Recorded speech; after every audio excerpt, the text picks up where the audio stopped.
Monsieur Bibi, Monsieur Maurice, bonsoir. Bonsoir. Bonsoir. Aujourd'hui, la question que se posent les internautes et moi-même est de savoir qu'est-ce qui vous a amené à vous diriger vous-même vers la carrière fantastique qui est celle de l'artiste. Je sais pas si tu veux répondre en premier, moi je sais quoi dire. Vas-y. Ben, ça m'est arrivé, c'était quand j'étais tout petit, ça m'est tombé dessus. C'est lorsque j'ai regardé pour la première fois À bout de souffle de Jean-Luc Godard. Donc c'est un film qui m'avait vraiment transporté, qui m'avait vraiment me fait me rendre compte de certaines choses qui me manquaient dans la vie. Et ce qui me manquait dans la vie, bah, c'était de m'exprimer, d'être justement un artiste. Et bon, moi, ça remonte à un peu moins longtemps, car il y a des années de ceci, j'étais un simple magasinier dans une épicerie de quartier. Je rangeais des tomates dans des caisses et dans des rayons. Et un jour, j'ai levé les yeux au ciel et je me suis dit, est-ce que c'est vraiment ça? Est-ce que je veux partager cette passion de la tomate Ouais, ça se tient. à des gens qui seraient intéressés également? Sauf que l'émotion dans une tomate, il y en a énormément. Mais pas... Les gens ne distinguent pas assez ce qu'ils possèdent en face d'eux, dans la vie réelle. Donc je transmets ça par mon univers. Ça se tient de ouf. L'univers de la tomate.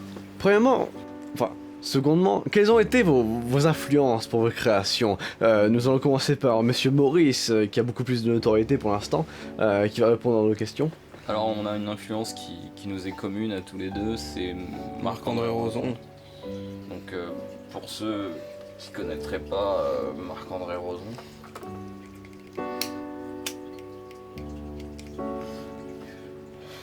c'est un jeune réalisateur franco-belge, vraiment très très talentueux, qui personnellement, à la manière d'un chat noir dont Jésus aurait touché le cou pour lui faire une tache blanche, m'a touché de par son talent et m'a profondément influencé.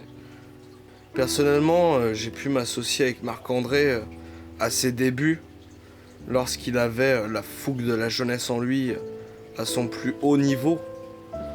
Et on pouvait sentir cette énergie au quotidien, cette fougue qui vous emporte. C'était sur Passe-moi une frite. Oui, passe-moi une frite, oui. Ouais. Son court-métrage de fin d'études. Bah on sentait, vu qu'il était encore étudiant, une très forte influence du néo-réalisme italien. Mais déjà là, on arrivait à déceler en fait son style qui s'est distillé au fur et à mesure du film en fait. La scène de la... Oui, bah voilà, j'allais en parler. Voilà, la scène de l'achat, c'est tellement tendu. Il a repris les codes des films de Marc Andreazzi Ça se tient de ouf. qui... la façon de décomposer l'image, le déplacement de tous ces acteurs qui forment un tout. C'est vraiment un réalisateur qui est très très peu conventionnel et c'est lui qui nous inspire beaucoup. Il sait briser des barrières. Mais en tant qu'artiste, avez-vous été amené à travailler ensemble? Eh ben, on s'est rencontrés tous les deux sur un tournage de Marc-André Roson. Roson. Moi j'étais cadreur et lui il prenait le son. Et ce qui était vraiment incroyable sur ce tournage, ce qui en a fait une expérience inoubliable pour nous deux, c'est que l'émotion que voulait capturer à vif Marc-André, je l'ai capturée à travers la lentille de ma caméra et lui il l'a capturée sous son micro. En effet, moi j'ai pu capter cette émotion à travers mon micro et mon enregistreur, car pensez juste dans votre vie à écouter ce qui vous entoure. Ça se tient. La vie, c'est le mixage parfait. Vous comprenez? Là actuellement, il y a un ventilateur qui tourne, parce qu'il fait chaud ici. La lumière coûte en chaleur. Et la question suivante.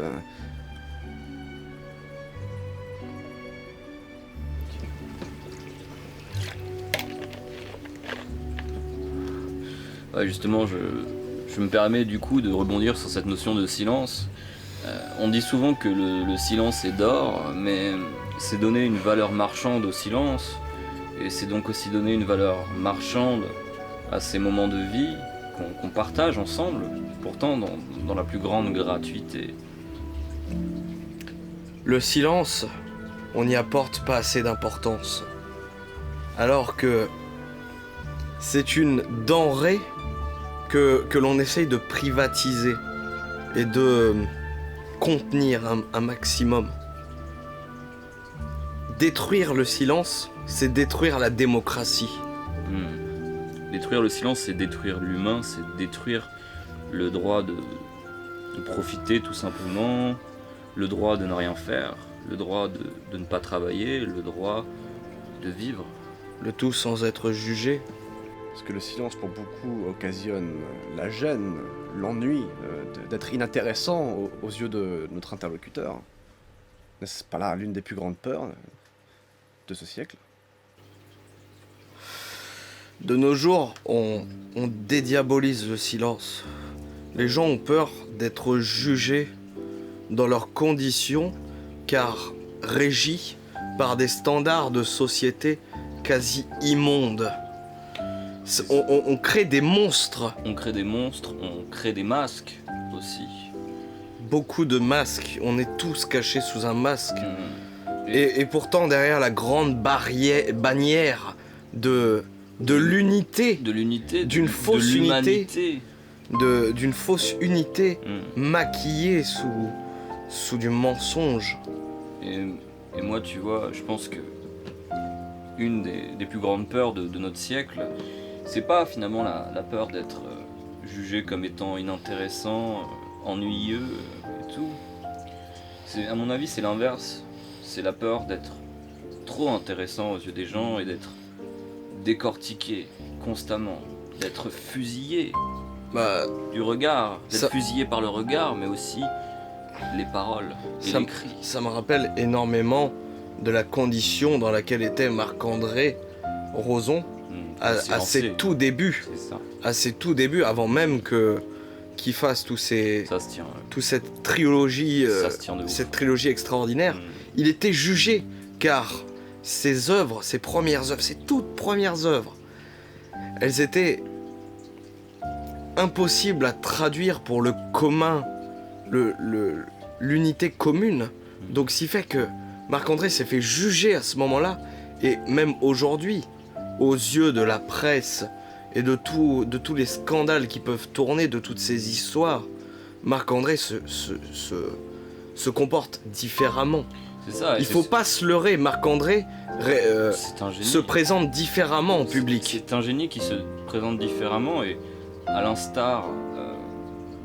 Moi je le vois, la dernière fois quand on était au restaurant avec lui, c'est vrai, justement, il se comporte différemment, il est pas aussi agressif qu'on puisse le penser. Je pense à la scène de la commande dans le diner. Oui, quand la serveuse se ramène avec les pancakes, les œufs brouillés. Voilà, et que le gars lui fait, mais j'ai pas envie de ton espèce de merdasse. Voilà. C'est un terme qui est très cru, mais il utilise toujours ces termes crus. Il est toujours cru parce que... Cru mais éparse en même temps. En sachant s'imposer, c'est ça. Il fait taire. Et c'est quelque chose qui le fait énormément souffrir. C'est ça. Parce que porter un masque, on peut en avoir également l'obligation. C'est ça. Mais c'est comme on en parlait aussi, à l'instar des Beatles, qui à l'époque des années 60 étaient targués de chanteurs à midinette. Maintenant, l'histoire leur a donné raison, ils sont considérés comme des génies. Et je pense que c'est ce qui va arriver à Marc-André Roson. Je pense que son succès arrivera beaucoup plus tard. Son succès d'estime au niveau du public, car il a un succès d'estime auprès des créateurs de talent qui savent déceler la nouveauté. Mais le grand public n'est pas encore prêt, je pense, pour Marc-André Roson. Mais parlez-nous des difficultés que vous avez rencontrées en ayant choisi cette vie d'artiste. Ça me passionne. Je pense que c'est surtout d'abord la principale difficulté, c'est une question de format en fait. C'est une question de format, tout doit être dans l'immédiateté. on doit faire au plus vite, on doit trouver des idées au plus vite, on doit être régulier dans nos productions. C'est ça nos principales difficultés, puis aussi le regard des gens, car pour eux on ne fait pas un vrai métier. Mais pour moi, il y a deux types de métiers. Il y a les métiers et les sous-métiers, comme par exemple caissier à McDo et tout. Voilà. Et pour rebondir sur l'immédiateté, on a une notion d'esclavage. On est esclave à la production constante. Sinon, on disparaît. Et Et d'ailleurs, pour rebondir sur cette notion d'esclavage, et ça c'est une autre difficulté, c'est qu'on est déshumanisé, on est esclave du regard des autres, donc on est comme traqué. Les gens sont constamment en demande de quelque chose. Et si je peux me permettre, vas-y. par rapport à l'esclavage, on a aussi ce qui est triste, c'est que on perd ce domaine de la pensée. Ça se tient. On reste sur de la pensée constante, plate, alors que la pensée doit être multidirectionnelle. Et pour rebondir sur la pensée, nous on est des créateurs de sens, on doit créer du sens, on doit créer du concept. Et le problème c'est qu'avec cette immédiateté, notre pensée, nos concepts, nos propos n'ont pas le temps d'arriver forcément à maturation. Ce qui en tout cas pour les artistes de bas niveau conduit à des productions de qualité qui sont moindres.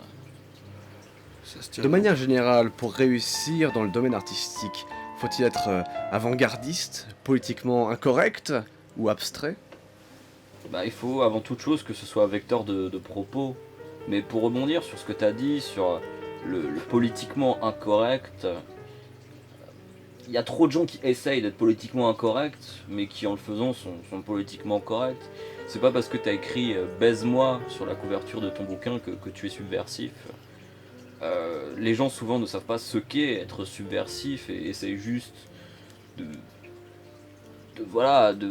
se la jouer sombre, ténébreux et torturé, alors que très souvent c'est digne d'un film réalisé par un étudiant lycéen en option audiovisuelle. Savoir déceler le politiquement correct, c'est savoir passer à travers ces mailles complètement implicites. On ne découvre pas le politiquement incorrect dans les journaux, par exemple. Bien sûr. Les journaux arrivent déjà bien avant la bataille. Bien après, que dis-je ? Bien après. Mais même maintenant, à l'ère d'internet et des réseaux sociaux, de l'immédiateté de l'information, le politiquement correct et politiquement incorrect finalement n'est que fusionné, car l'information est traitée à sa source par ceux qui créent l'information. Et tout dépend d'où on se place. C'est ça. L'avant-gardisme est primordial aujourd'hui. Mais il faut savoir déceler qu'est-ce qui est bonne Ça se tient de ouf. avant-gardiste et qu'est-ce qui est faux Qu'est-ce qui n'est pas avant-gardiste. avant-gardiste. Exactement. Genre là, on peut justement retourner à l'exemple de Marc-André Roson. Dans son film La Corde, cette scène qui se passe entièrement, mais pendant au moins 10 minutes, c'est un plan séquence de 10 minutes sur cette limace en bord de route de campagne qui finit sa route vers un fossé. Le temps que la limace arrive, c'est 10 minutes. Et 10 minutes, c'est long, c'est intense. Et pourtant, Mais il arrive à nous faire vivre le trajet purgatoire de cette limace. C'est ça. C'est ça. Et d'ailleurs, quand le film est passé en avant-première, Marc-André était dévasté. Parce que personne n'avait compris cette scène. La réception était très très mauvaise. Du coup, on est allé le voir dans les coulisses du festival. C'était à Deauville. On est allé le voir et on l'a dit, Marc-André, t'inquiète pas, les gens ne sont pas prêts pour toi. Exactement. Mais ça arrivera. Et là, Ça arrivera. ça va arriver. C'est prévu. C'est calculé. Enfin, non, pas vraiment. Mais là, la scène de la limace, dans je sais pas, 2 semaines, les médias l'encensent. Bien sûr, parce que le film s'appelle La Corde, et cette traînée de bave que laisse la limace, c'est ça la corde. Tout s'explique, il faut juste être attentif. Et savoir suivre. Mais être également dans son temps. Pour comprendre. Car il y a aussi une grande histoire de contexte. Servir le propos. Pour faire ressentir l'émotion. Pour délivrer un message, celui-ci doit-il passer par l'œuvre, à travers son contexte, ou alors via la communauté qui l'entoure? Le mot communauté, moi vraiment, ça m'irrite. Ça peut être un très bon point d'avoir une communauté, mais malheureusement, C'est souvent un poids, un fardeau qu'on porte.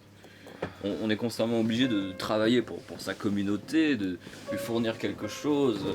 Et le problème, c'est que souvent, il existe des créateurs qui très se mal servent- intentionnés. très mal intentionnés, qui utilisent leur position pour, finalement, des fois, on a vu ça, hein, coucher avec leurs jeunes fans, souvent mineurs, recevoir des photos d'elles nues. C'est scandaleux d'ailleurs. C'est aberrant. Ça me rappelle quelqu'un, mais je sais pas si on Oui, peut oui, oui. en parler. Bah, on va en parler parce que c'est une histoire. Moi, ça me dérange un petit peu d'en parler quand même, mais il faut que les gens savent. En fait, il y avait cette jeune demoiselle qui était à la base serveuse et elle travaillait dans un cybercafé. Et en fait, un jour, il y avait un casting pour le nouveau Jean Filippini, La Dame des Étoiles, qui est une pièce de théâtre relativement... C'est médiocre. C'est digne. exécrable. C'est digne de ce qu'une école de CE2 ferait à la fête de l'école Clocheville à Tours, quoi. Voilà. Et donc pour en arriver là, Jean Filippini, qui avant avait un talent de visionnaire, mais qui a gâché ça. Oui. Talent, il savait juste très très bien se placer sur... Bah le plus on monte dans ce système de surmédiatisation de l'image de soi et qu'on commence à développer une communauté, il faut surtout pas en profiter. Et c'est dans ce piège-là qu'est tombé Jean Filippini. C'est qu'il a fait cette erreur stupide d'enregistrer cette vidéo avec cette jeune demoiselle qui arrivait avec des étoiles dans les yeux. Elle est allée la voir. C'est Marc-André qui m'a raconté ça à l'époque au moment où ils ont arrêté de travailler ensemble. Oui, il avait l'air C'était dévasté. cette scène où t'as la petite donzelle qui rentre dans la salle, C'est ça. la jupe ras le genou, le genou supérieur. Hmm. Il a pas du tout été au courant qu'elle devait arriver habillée comme ça. Et Marquis, quand il a vu ça, il était dévasté. Marquis, c'est Marc-André. Oui, on l'appelle on ainsi. l'appelle comme ça, Marquis. parce qu'on le connaît. Mais voilà, il était vraiment scandalisé par cette scène, et à la base, il était ami avec Jean Filippini, mais c'est sur ce genre de point qui... Ah mais Jean Filippini est une immonde personne. Un déchet.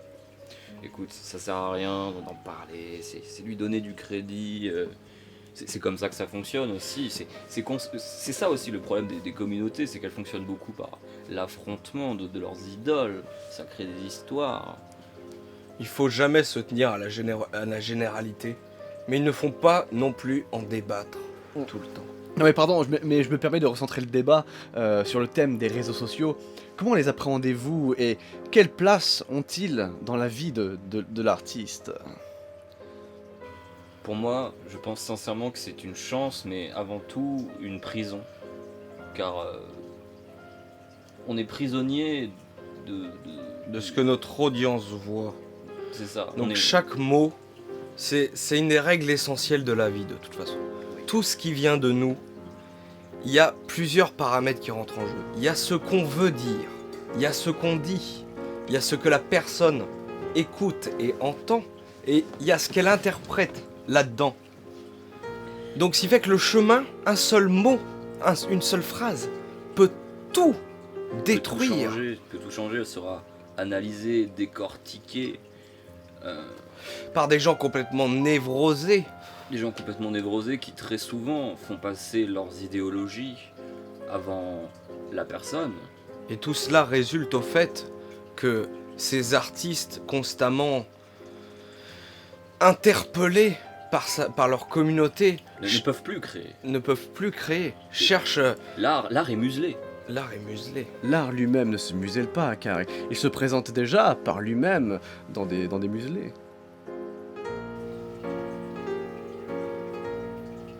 Oui. Et voilà qui conclut notre moment d'intimité avec ces deux artistes formidables. Avez-vous un dernier mot à partager avec nos spectateurs ici présents, éventuellement? Ouais, gros. Dis-moi plus sur ce tableau. Il m'intrigue. Content que vous me demandiez. Ce tableau a une histoire. L'histoire, en l'occurrence, c'est celle de ce bateau passager naviguant sur le Rhône nommé Chardonnay. Chardonnay référence au vin blanc, cépage blanc de Bourgogne principal atout de notre culture bourguignonne. Et c'est assez marrant de constater d'ailleurs que ces cépages blancs français ne sont pas vraiment originairement français aujourd'hui à l'époque, puisque quelques siècles auparavant, toutes nos vignes françaises ont subi ce fameux parasite qui était le phylloxéra. Aucune vigne ne pouvait résister simplement à ces plantations. Et donc nous avons fait importer depuis les vignes américaines qui, elles, étaient solides et résistaient justement à ce parasite du phylloxéra. Et donc aujourd'hui, chaque vigne française est greffée à partir justement de ces plantations américaines. C'est d'ailleurs la région du Languedoc qui en a profité le premier, c'est celle qui produit le plus de vin à l'heure actuelle, mais ça reste toujours la Bourgogne qui fournit les meilleurs vins dans les meilleures conditions. Mais merci d'avoir posé la question, ça fait plaisir. Oui. Sinon, avez-vous un mot de la fin à partager avec nos spectateurs ici présents éventuellement?